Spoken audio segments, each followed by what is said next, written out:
After I watched the first episode of House of the Dragon Season 3, I made a video gushing about how impressed I was, because I still think that is probably the best episode the show has ever had. And after I made that video, in the comments and in real life, everybody told me the same thing. Don't get your hopes up, the rest of the season is not that good, it sucks. And obviously, that was a huge disappointment to hear. So I watched the rest of the season, just waiting for things to fall apart, and I have to say, I think you guys lied. Well, kind of. Because here's the weird thing. I do think Season 3 is disappointing. There are characters I cannot stand, some storylines that feel kind of unnecessary, the show is still obsessed with this prophecy stuff, but despite all that, it is still the best and most entertaining season of the show so far.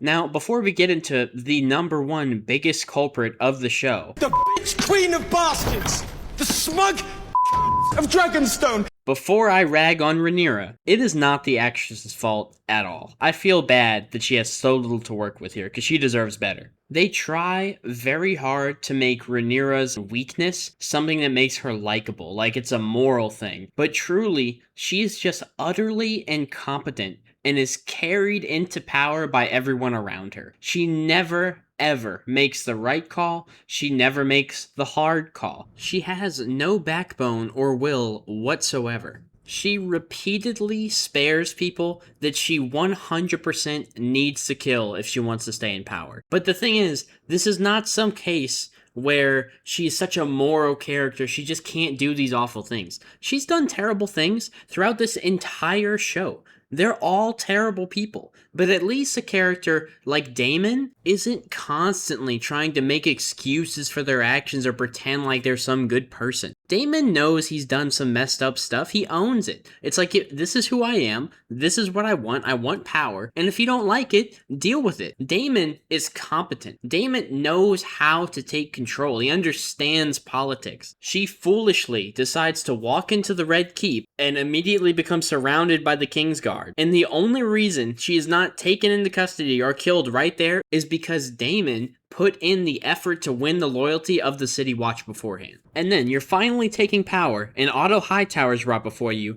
the man who's responsible for pretty much all of this, who has ruined your life. Daemon has to talk you into killing your main conspirator, your main betrayer, as a show of force, which needs to be done 100%. And even while you do it, you miss the swing looking foolish, and you're sobbing and crying the whole time. It's not really a show of force if you're showing how much it's breaking you to do it. On top of that, she also spends the whole first episode of her being in power in King's Landing crying in bed while Daemon actually does stuff. She's not fit to rule. She's too weak. This is my number one biggest frustration with this season, because I genuinely think the show wants her hesitation to make her look compassionate. Like, she's surrounded by people pushing her towards violence, and she's the only one who understands the consequences and wants to hesitate and think about things. But the problem is, it doesn't make her look compassionate. It makes her look completely incapable of making a decision that was already made the second this war started. Now, what I will say is that I don't think there's really a bad episode in this entire season.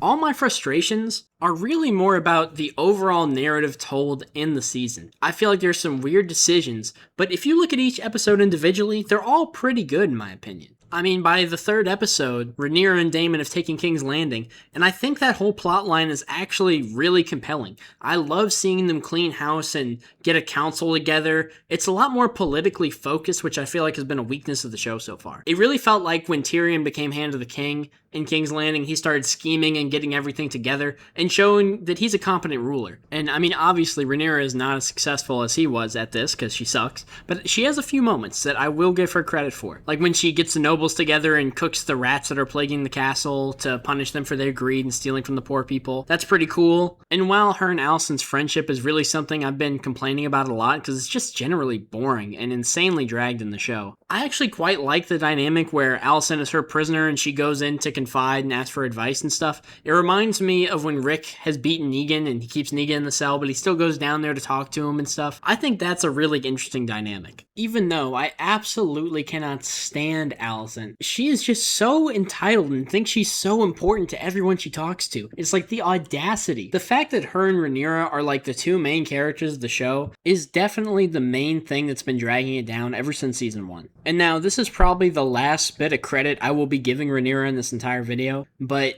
at least she knew to leave her counsel on Dragonstone back after they let her be locked in a room. And I also love that she gets a Master of Coin solely with the intention of framing him for the country being bankrupt. That's hilarious. This right here is the funniest scene in the entire season. Dribbles of gold are spent as fast as they are gathered. It's as if I have been installed here as some sort of scapegoat. Has there been any word from Lord Corlys? But just in general, the stuff at King's Landing is way better than it was before. I actually like seeing the Maester play everybody who's in charge. I love the plot twist where the captive they took is not Daemon Targaryen. And it just goes to show that Rhaenyra should have killed all those people instead of taking him hostage anyway. Everything with the Sea Snake and his sons is great. They're really some of my favorite characters now. I'm glad this season has the most amount of likable characters out of any of the seasons so far. I love him and his family. Everything with the Bastard Dragon Riders is really good here. I love it. And I think it's just very telling that everybody that has served Rhaenyra this whole time gets treated like garbage for no reason. The Sea Snake wants legitimacy for his sons, and she doesn't want to do that because she's worried when her kids are bastards. It's exactly what you've been begging for. Your whole war is about this, and you won't give it to the person following you? The bitch queen of bastards! And the bastards you gave dragons, you treat them like slaves for no reason. Just show a little bit of gratitude. You'd have a lot more followers, man. Another strength of this season is that they are really letting characters do their own things more. There's more branching storylines, which means it's less frustrating when you take more time for each one. Aemond being stuck at Harrenhal, which I don't know why we're so obsessed with Harrenhal in this show,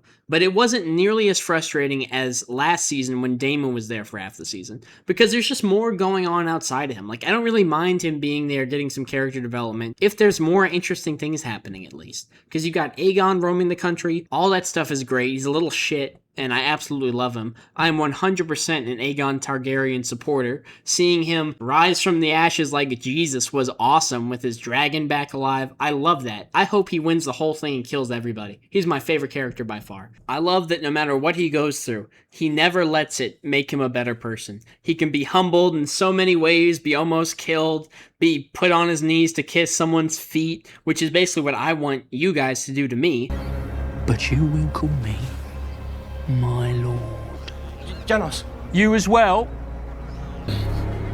By subscribing, liking the video. Don't be a betrayer. Death to the usurpers. Help me reclaim my throne, alright? But what I'm getting at is that a major strength of this season is how many diverging plot lines they have that really break up the monotony of the slow story. You have all the stuff at Harrenhal, the stuff at King's Landing, you have Aegon roaming the country, you have Daemon Targaryen and Aemond plotting and doing their thing, and then you even have Christian Cole with his army and all the stuff going on with that. And it's put together in a way where I felt pretty satisfied at the end of just about every episode. But there are a lot of cracks in pretty much all these storylines that I don't like. For instance, I thought I was gonna really like what they were doing with Daemon's daughter and that whole plot line. I thought it was an awesome decision that she's wanted a dragon for so long and she finally just took it and selfishly cut herself off from everybody and just accepted that. Like, having a dragon was the most important thing to her. But then we get to the point where they have the big conflict, the 4-way dragon fight, which was a pretty great scene. And then she just leaves without her dragon. You know, I mean, what was the point of all that if she's not going to stick by Sheep Stealer? Then to go back to King's Landing, there's quite a few problems with that. I mean, first off, the fact that the girl jumps out the window really just makes it feel like it was such a waste of time doing all that stuff with this character. Her and Alicent being prisoners is dragged so far for no reason. And I really, really hate that the way Rhaenyra learns that Aemond is at Harrenhal is by some stupid prophecy vision. I can't stand how this show uses prophecies. It's such a cheap trick. Like, this is a vital plot point, and you're gonna have her learn this because her prisoner just saw it in a vision, so now she knows and accepts it as fact? I hate that. And in general, I feel like they try to fix every problem I have with Rhaenyra in the very last episode, but I really hate how her advisor is used as like the angel on her shoulder and Daemon's the devil on the shoulder or whatever, and she finally picks Daemon. This girl is the worst character in the show. I can't stand how big a role she plays. At least she finally fired her. But to act like this is some moral character when she's literally just a schemer who schemed her way into being like hand of the queen pretty much. I hate this character. Rhaenyra finally choosing Daemon's side, being evil so to speak as the show presents it, is just kind of underwhelming. I mean, her being evil was forcing her prisoner to eat, alright, and then it was going out, killing the High Septon, and just making a speech saying I'm the queen. I really thought it was going to be about her becoming more decisive, and she gets on her dragon, flies to Old Town, and wins that battle. That would have been cool. And it shouldn't have taken 3 seasons of character development for her to finally get to the point of getting off her ass to do something, by the way. And I think this show really needs to let go of spouting the prophecy of the prince who was promised status. We saw Game of Thrones. We get it. We already know it's none of these people anyway. Rhaenyra doesn't need more motivation to believe she's in the right. I mean, her father chose her. She was named heir. The throne was taken from her. That is plenty of motivation for her to want to win it back. You don't have to keep leaning into this stuff or proclaiming it for the world. Something else that is both a strong point and a weakness of the season is Aemond and Daemon Targaryen. I really like Daemon. I think he's a great character. And Aemond is a great villain. He's awesome. But his plan is incredibly weak. Like, it kind of just makes him look stupid as hell. I mean, sending agents into King's Landing to stir up unrest among the poor people, what is that gonna do? There has never been a time in Game of Thrones when the poor people in King's Landing weren't unhappy with the queen or the king. It never makes a difference. She has 6 dragons, man. What are they? They're not going to overthrow her. What a waste of time. And to do this in such a delicate situation when you're basically holding Old Town hostage, using that to bet on the fact that she won't just burn the city down, which she should have by the end, I think. That's just incredibly silly. And then the other half of his plan was to get one of her dragon riders to switch sides and join him. And I'm not saying it's stupid to want to do that, but to rely on that for no reason, like what reason did you have to think that a dragon rider would betray her? You know, that happens so late in the season, way after he's taken the town hostage. It's just complete luck. Now, aside from the actual plan that he had, I think he's written really well, and I like him as a villain a lot. I think he's intimidating, the way he's using Darren is cool, the way he pretends to be just for the people, and then the second no one's looking, he changes his mind. Something else that's not very well done, in my opinion, though, is pretty much everything to do with Christian Cole. It's like they just got tired of the character and just said, you know what, just send him off to go die for no reason. I understand what they're going for. I think it's satisfying how the night before he dies, he's saying, I want them to sing about me, we're gonna go die in glory and honor,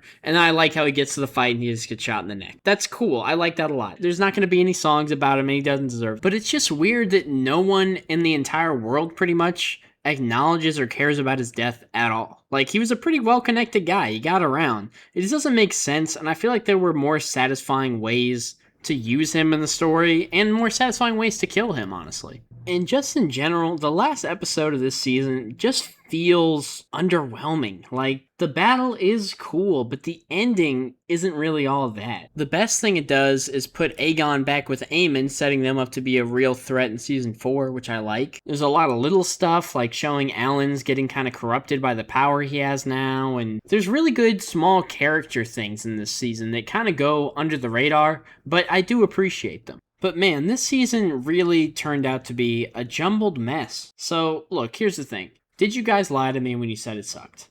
I mean, I wouldn't say it was dishonest. It is disappointing. I don't think season 3 is some secret masterpiece or something like that.